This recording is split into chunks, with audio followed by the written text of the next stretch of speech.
So when we were approached by Nintendo, we thought actually this would be really, really interesting and a lot of good fun. And we can write some scripts which sort of use the 3D dimension as part of the scripting process, have a bit of fun with space.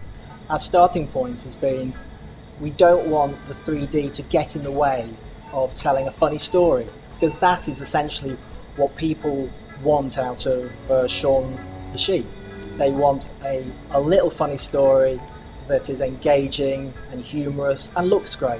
1 minute is a very interesting time because it's slightly longer than a joke, slightly longer than a sketch, but it's not a full big story, so it was quite hard to get the ideas to work within a minute. We've approached the 3D slightly differently insofar as framing shots, and we've been trying to frame this a little bit more, almost like looking into a little box where the characters are almost already there, like a little old diorama or something that you would make yourself and look into. It's a broadcast production, but it's got feature film standards.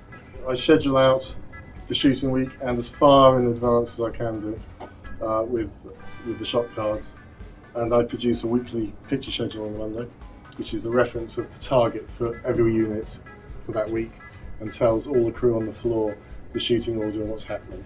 We've always been interested in 3D, particularly because our characters are fundamentally three-dimensional models.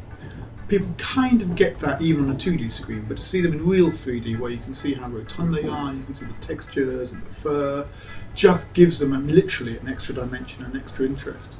It's been really interesting because the puppets have kind of remained the same, but kind of the level of detail being, from working with HD is kind of a very similar kind of standard. So we're always conscious of kind of the dirt levels, keeping everything really clean. When you're dressing, you look to place things where the farmer would. So you have to get in the farmer's frame, and you put things down and where he would put them. You need to make them look like they've been there a long time, because it's a farmyard, and once it's put down, it's forgotten really. I'm quite pleased with this area.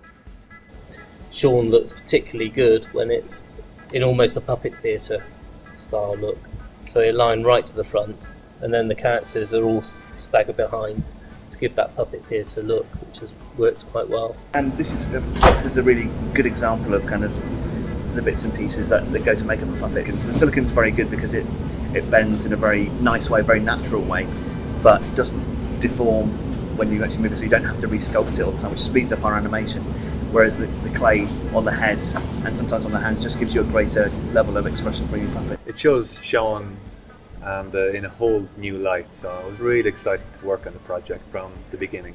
This time we've made things a little richer, a bit more visual. It's one of the most exciting ones is where we actually parody Nintendo games. Shaun actually moves like one of the characters from an early Nintendo game, and it's quite fun to take the mickey. One of the things I've really enjoyed on this project is working with the guys from Nintendo. I feel that there's a lot in common with the creative ethos of Nintendo and what we attempt to achieve here at Aardman.